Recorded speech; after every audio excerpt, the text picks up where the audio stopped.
में प्रचलित एक ऐसी धार्मिक प्रथा थी जिसमें किसी पुरुष की मृत्यु के बाद उसकी पत्नी उसके अंतिम संस्कार के दौरान अपनी चिता में, ये जो शब्द है ना, स्वयमेव प्रविष्ट होकर आत्मत्याग कर लेती थी। ये इसमें से क्या परिवर्तन आ गया? जब किसी औरत स्वयं खुद से उस आग में चली जाती थी, इसी चीज को बाद में क्या किया गया, एक ऐसी हिंदू पंडितों ने शास्त्र की ऐसी व्याख्या किया कि उसमें लिखवा दिया, एक किताब लिखवाया गया कि अगर लड़की मरना नहीं भी चाहती है तो भी उसे जबरदस्ती उस आग में डाल दो। Got my point? ये हर्षराज, ये बच्चे लेफ्ट नहीं होंगे, कोई भी रिकॉर्ड हो रहा है, ये लेफ्ट भी पकड़ में आ जाएगा। कौन कब रिकॉर्ड? हर्षराज लेफ्ट नहीं होना है बेटा, बाकी दोस्तों को बुलाओ, मेहनत करती हूँ आप लोगों के लिए, सब्जेक्ट चुन चुन के लाती हूँ। हाँ बेटा बोलो। रिकॉर्ड हो रही है ना, मैं कर रही हूँ ना, मैं करके भेज दूंगी आपके ग्रुप में, आप लोग देख लेना। दिखेगा नहीं, दिखेगा नहीं, हम आपको रिकॉर्ड भेज देंगे आपके क्लास में, आप खोल के इसको देख पाएंगे, अभी भेज देंगे क्लास खत्म होने पर। तो पहले राजा राममोहन रॉय के बारे में आपको बता दूं कि सती में क्या करते थे, जबरदस्ती एक प्रैक्टिस बना लिया था हिंदुओं में कि रिलीजियन, एक धार्मिक भावना ऐसे बना दिया था कि पति के साथ मरने से उसको क्या होगा, स्वर्ग मिलेगा। और ये 200 साल में एक ऐसी प्रथा बन के रह गई थी जहां पर छोटी छोटी लड़कियों की शादी काफी उम्रदराज लोगों से कर दी जाती थी, और जब वो औरत की पति बूढ़े पे मर जाता था तो वो जवान लड़कियों को जबरन आग में हाथ पैर बांध के ठेल दिया जाता था, फेंक दिया जाता था। इतना कि धर्म का ऐसा भूत चढ़ा था लोगों के माथे पे कि बेटी की माएं भी अपनी बेटी लोगों को सजा धजा के आग में जबरदस्ती मार मार के डाल देती थी। जस्ट इमेजिन, आप लोग सोच पा रहे हो? यू कैन वीडियो ऑल्सो, हम आपका चेहरा भी देखेंगे तो मुझे अच्छा ही लगेगा।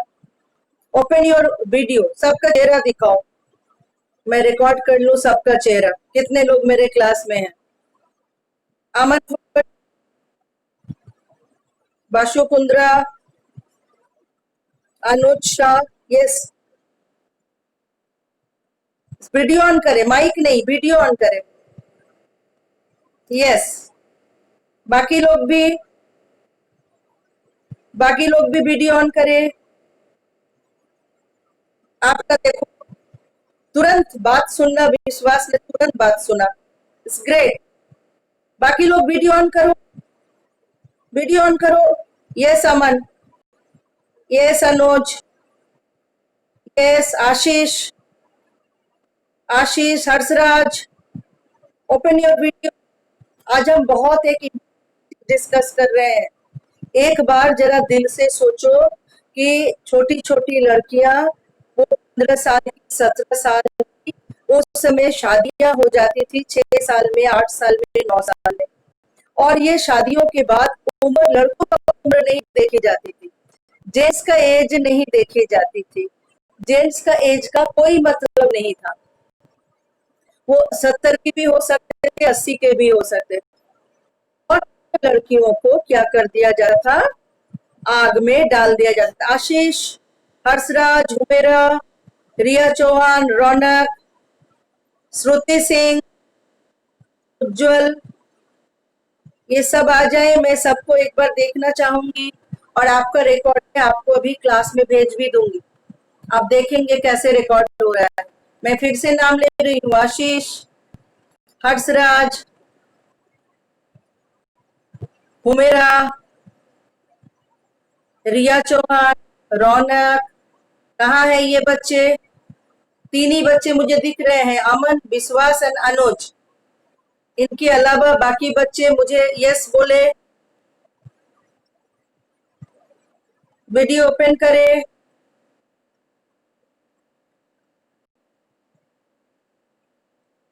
वीडियो ओपन करें, नहीं तो नहीं मानूंगी क्लास में है। चलिए, तो आप लोग अभी सुना कि ये सती प्रथा को इतनी भयंकर एक कुप्रथा थी। इस भयंकर कुप्रथा को किन्होंने हटाया? राजा राममोहन रॉय ने इसको हटाया। आप बताइए कि ये इंसान को गॉड मानना चाहिए या नहीं? यस, हाँ अनुज, अगर ये नहीं होते तो आज भी ये प्रथा चल रही होती और पता नहीं और कितनी औरतों को इस बुरी तरह से आग में जला के मार दिया जाता। नेक्स्ट हमने किसके बारे में पढ़ा? ईश्वर चंद्र विद्यासागर के बारे में अमन लिख रहा है। ईश्वर चंद्र विद्यासागर 26 सितंबर 1820, 29 July 1891, born Ishwar Chandra Bandyopadhyay. Ishwar Chandra Bandyopadhyay, yes, was an Indian educator and social reforms. His effort to simplify and modernize Bengali prose were significant. He also rationalized and simplified the Bengali alphabet and type, which had remained unchanged since Charles Wilkinson and Panchanan Karmakar had cut the first Bengali type in 1780। बेटा यहाँ तो आपने जो बात लिखा, हम आज ईश्वर चंद्र विद्यासागर के बारे में रिफॉर्म्स को लाएंगे। राजा राममोहन के साथ ईश्वर चंद्र विद्यासागर को हमने क्यों याद किया, इस पॉइंट को जरा देखेंगे। ईश्वर चंद्र ने कौन सा रिफॉर्म लाया? देखो तो बेटा, देख के लिखो। I am waiting for your message. Reforms ला रहे हैं। राजा राममोहन ने सती प्रथा को हटाया, चाइल्ड मैरिज पे काम किया। अब जाके आप वापस जाके देखो कि ईश्वर चंद्र विद्यासागर ने अगला रिफॉर्म क्या किया। हर्ष, आप भी जा सकते हैं, आप भी बोलिए और खोल के देखिए, रिफॉर्म्स को देखेंगे और आज रिफॉर्म्स से बात करेंगे कि अगर ये लोग हमारे समाज में नहीं होते तो हमें कितना दिक्कत होता, आज समाज कितना पीछे रहता। अभी ज्वाइन कर रहे हैं कुछ बच्चे। अनुज, मिला कुछ आपको? रिफॉर्म्स क्या लाया?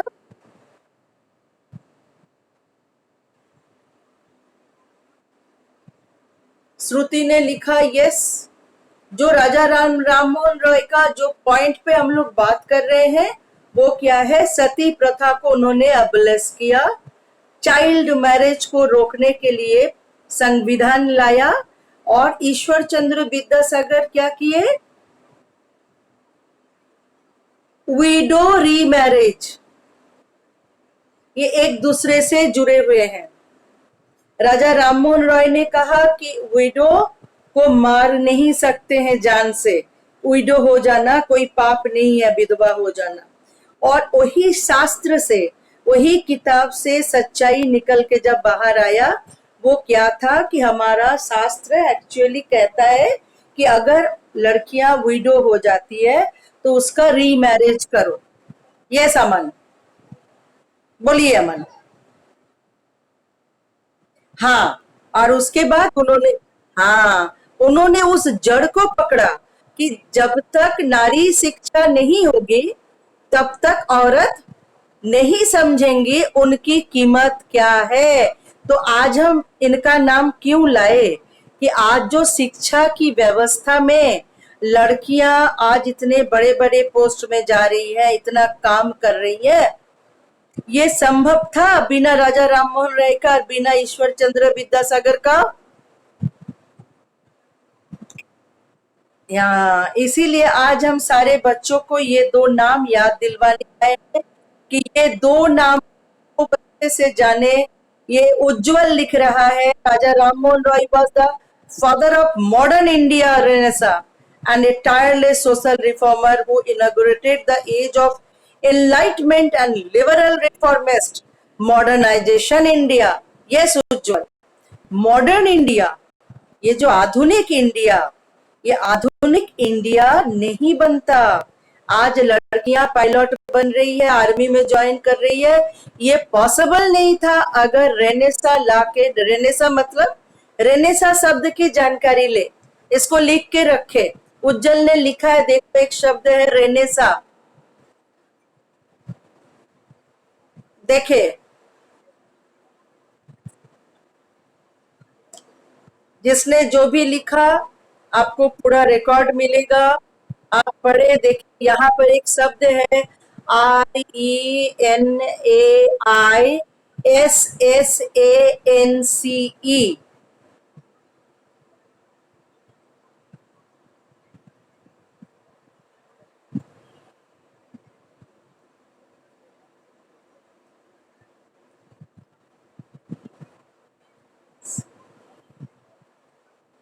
इस शब्द को आप लोग समझेंगे, आराम से बैठ के ये शब्द पर अच्छे से पढ़ेंगे।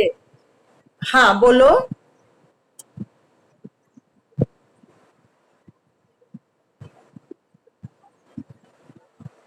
हाँ बोलो, फिर से बोलो अमन।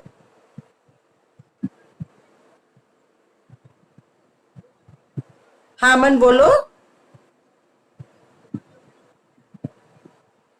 रेनेसा का अर्थ है एक नया युग का शुरुआत।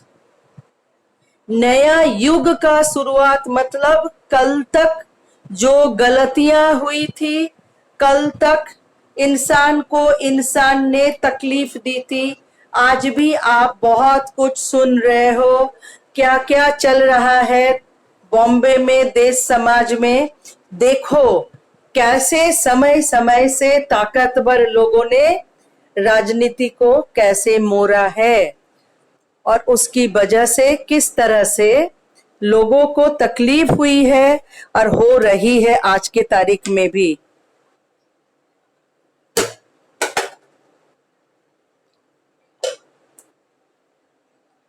रेनेसा को खोजो, what is the meaning of Renaissance, और लिखो।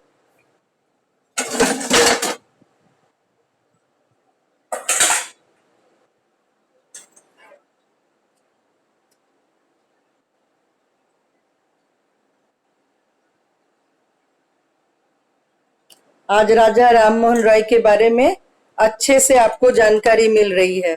ये दोबारा भूलने का चीज नहीं है पूरी जिंदगी।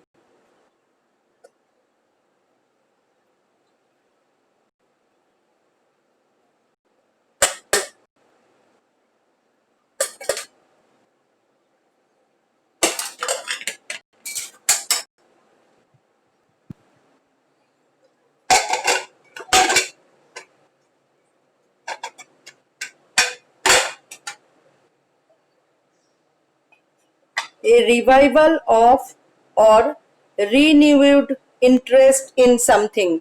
Yes, Renaissance is well versed here. बहुत अच्छे से लिखा।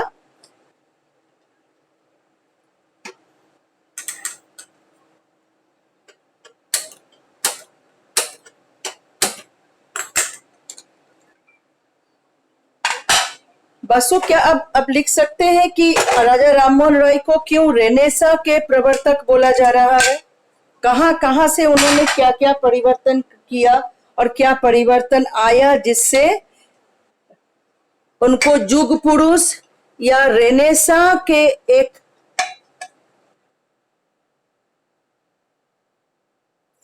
এখন না আমি কথা বলতে পারবো না, বুঝতে পারছি না কে, যাকে নিজেই কেটে দিল ভালো। The Renaissance was the period in Europe, especially Italy, in the 14th, 15th, and 16th centuries, when there was a new interest in art, literature, science, and learning. Popular art is experiencing a renaissance. ये European context में बहुत सही लिखा। अब next जो context है Indian Renaissance को समझे थ्रू राजा राममोहन रॉय। हम बहुत बाद में आए हैं पढ़ाई लिखाई और आर्ट कल्चर में।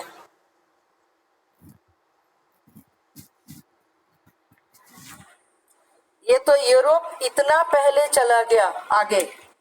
यूरोप ने पढ़ाई लिखाई आर्ट कल्चर लेके पुनर्जागरण या रेनेसां स्टार्ट किया। हमारे लिए तो स्थिति ये थी कि हमारी लड़कियां जलाई जा रही थी, बेटियों को आग में जलाया जा रहा था, चाइल्ड मैरिज था, एजुकेशन नहीं थी, हम तो बहुत बुरे स्थिति में पहुंच गए थे। The Bengali Renaissance, or simply Bengal Renaissance, was a cultural, social, intellectual, and artistic movement in Bengal region in the eastern part of the Indian subcontinent during the period of the British Indian Empire from the 19th century to the early 20th century, dominated by Bengali Hindu community. अब इसको ना आपने Google से पाया, ठीक है, गलत नहीं लिखा है अनुज ने, लेकिन इसको बहुत हल्के ढंग से समझना जरूरी है कि एजुकेशन यूरोपियन जो हवा थी वो देश में ब्रिटिश के सहारे 17th सेंचुरी में आया। सब लोग पढ़े हैं आप इतिहास में, ईस्ट इंडिया कंपनी की स्थापना हुई और वो लोग इस देश में बिजनेस करने आए। लेकिन बिजनेस करने में जब आए तो देश किसके अंडर में था? हाँ, अमन फोगट, रोकेया बेगम पर भी हम लोग आएंगे। अच्छा देखो, अमन पढ़ पढ़ के सबके लिए बहुत सुविधा कर दिया, आप सब पढ़ो। और ये आपका तीनों का असाइनमेंट भी है, अपने घर में भी डिस्कस करें, अपनी माँ पिताजी से भी बात करें कि ये जो तीनों महान हस्ती के बारे में आज आपके सामने लाए हैं, राजा राममोहन रॉय, और इसका प्रभाव पूरे देश में, पूरे इंडिया में धीरे धीरे कैसे बढ़ा, इसी तरह से हम और नाम को खोज खोज के लाएंगे और हम समझेंगे कि भारत को तरक्की देने में किस प्रदेश से, ये बंगाल में आपने जाना, इसके बाद आप सावित्रीबाई फुले को जानेंगे महाराष्ट्र से, इस तरह से कई नाम आएगा। आप देखिए मुस्लिम समाज में जहां पर लोग कहते हैं कि पढ़ाई लिखाई लड़कियों का कम है, वहीं 1932 आजादी से पहले रुकया सखावत हुसैन, पहले उनका नाम था रुकया बेगम, उनकी शादी हुई सखावत हुसैन से, तब उनका नाम हुआ रुकया सखावत हुसैन। आप सोचो कि आजादी मिली है कब? 1947 में। और रुकिया बेगम कब शिक्षित बनी है? आजादी से भी 15 साल पहले। वो लैंगिक समानता, इसका अर्थ क्या है बच्चे? किस पर? रुकिया बेगम का नाम मैं बहुत दिल से और इज्जत से लेती हूँ। उन्होंने एक किताब लिखी सुल्तानाज ड्रीम, इंग्लिश में उनकी किताब थी सुल्तानाज ड्रीम, और सुल्तानाज ड्रीम में उन्होंने सुल्ताना का सपना बताती है कि सुल्ताना को भी पुरुष के साथ, मर्दों के साथ बाहर जाके नौकरी करने का सपना है, सुल्ताना को हवाई जहाज और गाड़ी चलाने का सपना है। आप सभी बच्चे यहाँ पर जितने गर्ल्स हैं, कम से कम आप सोचिए कि आपकी दादी नानी के उम्र से भी 100 साल पहले, परदादी और परनानी के एज से भी आगे एक मुस्लिम महिला, जो नारी और पुरुष coed education, coed working place और कोएड फिलोसफी के लिए समाज में लड़ाई लड़ रही हैं। और हमें क्या पता है कि इस्लाम और मुस्लिम लोग ज्यादा मॉडर्न नहीं है, ऐसा नहीं है। कभी हमारे देश के पंडितों ने सती प्रथा करके औरत को जलाया, तो कभी मौलवियों ने मुस्लिम औरत को पीछे रखा। एजुकेशन हमेशा हमें आगे, अमन, हम इस पंडित रमाबाई को आगे में लाएंगे। आज हम 3 समाज को रखेंगे, अगले समाज के लिए आप इनको रखिए, मुझे कोई दिक्कत नहीं है। बहुत अच्छा अमन, मैं बहुत खुश हूँ कि आपने इस क्लास को बहुत ही उत्साह से लिया है और आप सारे समाज सुधारक को ला रहे हैं। जो बच्चे यहाँ पर हैं वो फटाफट इनका नाम को नोट करें और जो जो मिल रहा है उसको पढ़े और अपनी भारत को अच्छे से जाने। इंडिया को जानना जरूरी है। इंडिया के लोग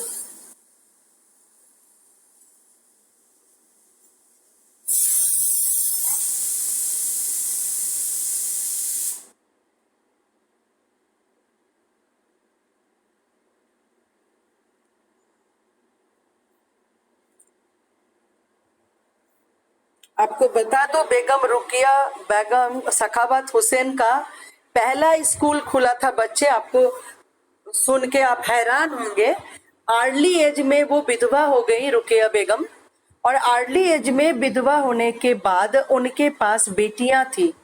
बहुत कम उम्र में वो अकेली हो गई थी, लेकिन उन्होंने हार नहीं माना। वो अपनी 3 बेटी को लेकर अपने ही घर में लड़कियों की पाठशाला खोली, और रुकया के पास 2 बच्ची और मिली। ये 5 बच्ची को लेकर, 5 लड़कियों को लेकर रुकया सखावत हुसैन ने मुश्किल से 26 ना 30 साल के आसपास में वो विडो हो गई। उन्होंने स्कूल खोला, और ये वो स्कूल आज के समय में एक इतना बड़ा स्कूल है कि कोलकाता में रुकिया सखावत मेमोरियल गर्ल्स हाई स्कूल के नाम से जानी जाती हैं, जहां 3000 से ज्यादा लड़कियां आज पढ़ती हैं। तो आपके अंदर में वो जज्बा, वो ताकत मैं पैदा करना चाहती हूँ कि आपको बैठने की जरूरत नहीं है। कोरोना नहीं है तो काम नहीं है तो ऐसा कुछ भी नहीं होता है। जिनके बारे में आज मैंने बताया, आपके पास मोबाइल है, इंटरनेट है, लैपटॉप है, टैब है। आप किंडल में जा जाके, आप गूगल में जा जाके इन महान लोगों के बारे में जानकारी ले, और अंदर में वो ताकत पैदा करे। कल अगर कोई बोले कि प्राचीन भारत बेकार था, अरे सब कुछ तो इंग्लिश मीडियम स्कूल से हम सीखे हैं, ईसाई ने हमें सिखाया है, ऐसा भी नहीं है। तो ये अमन फोगत आपको बहुत सारे मटेरियल दे रहा है। पंडित रमाबाई के बात आया, हम सावित्रीबाई फुले का बात करेंगे। इस छुट्टी में बैठ बैठ के लाइब्रेरी के जो काम है, आपका एक पीरियड लाइब्रेरी का होता है, उसमें बच्चे नहीं आ रहे हैं, ये बहुत दुखजनक है। ये सपना देखने का क्लास मैं कराती हूँ कि आप भी ड्रीम देखें, आप भी अपने आप को, अपनी ताकत को अंदर से खोजे। जिंदगी को यूं ही जाया ना करे, सोए सोए बैठे बैठे हर रात खत्म होती है, हर सुबह सूरज आती है। तो आपके लिए मैं मोटिवेशनल क्लास ले आई। जो बच्चे यहाँ पर थे वो बाकी बच्चों से बात करें। मैं ये रिकॉर्ड आपके क्लास में अभी भेज दूंगी, सबको पता चल जाएगा कि रिकॉर्डिंग होती है, और मैं सारा रिकॉर्डिंग रखती हूँ और प्रिंसिपल सर को भेजती भी हूँ कि मैंने कौन क्लास कितने बजे लिया। और अब बच्चे हमसे फेस टू फेस बोले, आपको क्लास आज का अच्छा लगा, नहीं लगा, बोर लगा, कैसा लगा, सच्चाई बताएंगे। आप बोर हो रहे हैं इस क्लास में?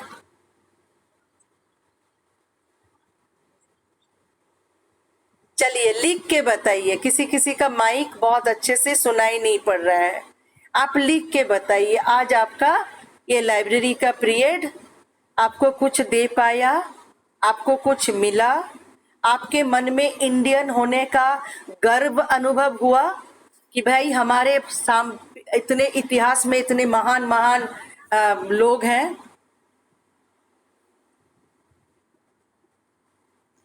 हर्ष लिख रहा है it is so interesting. Bashu लिख रहा है class is very nice and helpful. Yes Bashu, हम जानते जाएंगे, हम पढ़ते जाएंगे, हम आगे बढ़ते जाएंगे। विद्यासागर ने लड़कियों को पढ़ाई, तब धीरे धीरे शांति निकेतन बना। रविंद्रनाथ टैगोर नारी शिक्षा पे जोर दिया, और हमारे पास इंदिरा गांधी आई, किरण बेदी आई, पता नहीं हमें कितनी महिला आपके साथ इतने सारे। बासु की मम्मी टीचर हैं, मैं भी टीचर हूँ। महिलाएं पुरुष के समान ज्ञान रखती हैं, साइंस भी उतना ही अच्छा पढ़ाती हैं जितना एक जेंट्स पढ़ाता है। बड़े बड़े पद में महिला बैठी हुई हैं, निर्मला सीतारमन है जो हमारे देश के अभी फिनांस में है। आप देखिए किस तरह से आजादी की लड़ाई में महिलाओं की भूमिका है। एक दिन हम आजादी की लड़ाई में महिलाओं की भूमिका पे आप लोगों से बात करेंगे। चलिए आप लोग फीडबैक दे, कैसा लगा आज का क्लास। जो भी बच्चे प्रेजेंट हैं यही होगा उनका आज का अटेंडेंस। जिनका मैसेज मुझे नहीं मिलेगा यानी वो क्लास में नहीं है।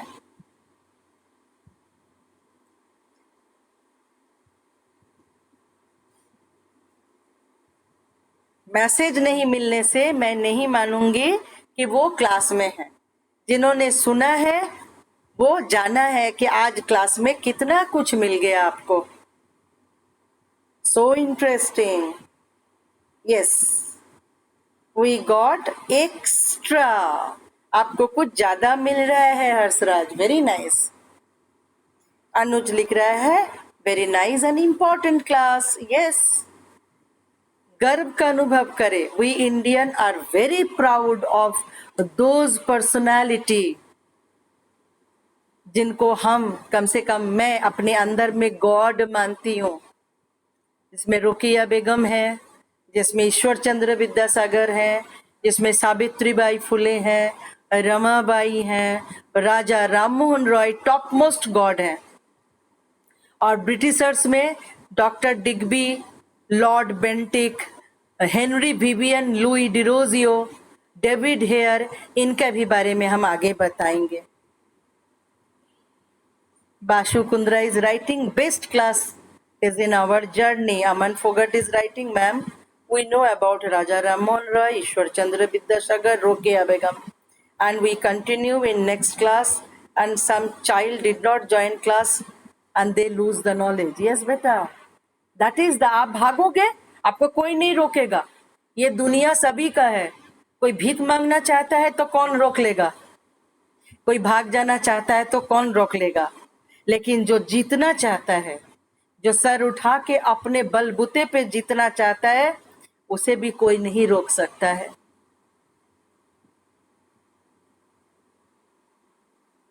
Shruti is writing, ma'am, today class is very interesting, very nice, helpful and knowledgeable. We became a good person, proud to be Indian. Yes, Shruti, आप अपने दोस्तों को ये बात समझाएं कि लाइब्रेरी क्लास मिस कर रहे हैं। ये बातें कोई नहीं बताएगा बेटा। आज मैं गप गप में बैठ बैठ के आपसे कहानी की तरह आपको सुना देती हूँ बहुत कुछ।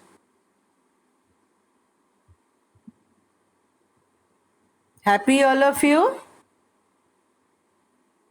अच्छा लगा ना, मन खुश हुआ ना? अब आप जिन लोग मैसेज कर दिए हैं वो लॉग आउट हो सकते हैं अगले क्लास के इंतजार में। और नॉलेज का हैप्पीनेस ही हैप्पीनेस है, नहीं तो जानवर में और इंसान में कोई फर्क नहीं रह जाएगा।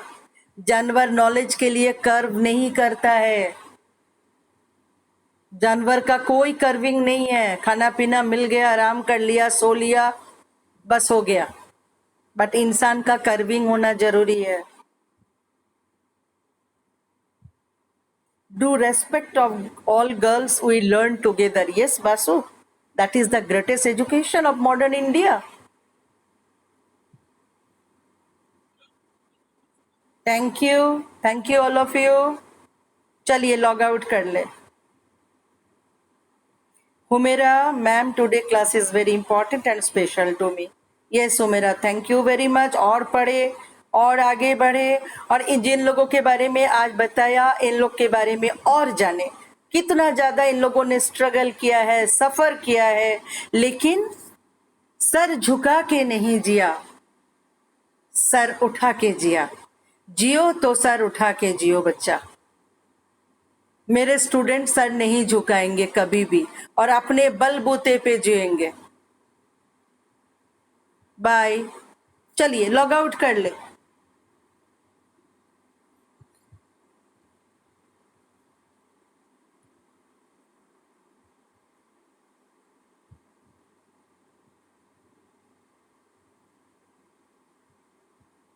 लॉग आउट कर ले बाशु, सारिका, आशीष।